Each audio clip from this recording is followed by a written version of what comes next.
So this is a video on making clabber. You can make it from raw milk. You cannot make it from pasteurized milk. You're just setting out your raw milk in a glass container on the counter in a room temperature room, 24 to 48 hours. And the lactose in the raw milk turns into lactic acid. If you do this with pasteurized milk, it's going to turn into rotten milk. But you can see it's got some leavening going on here.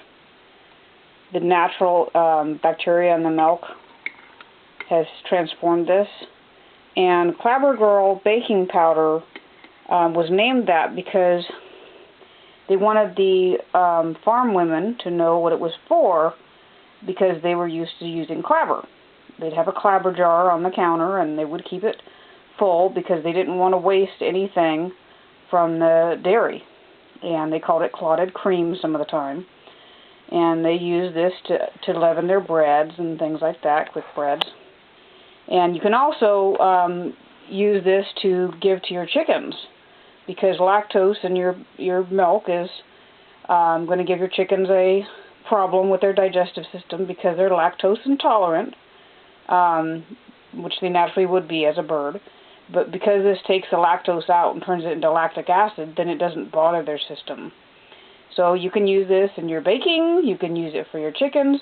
It's a good way to use your skim milk after running cream in order not to waste anything. And that's exactly what the Scottish did, is they didn't waste anything.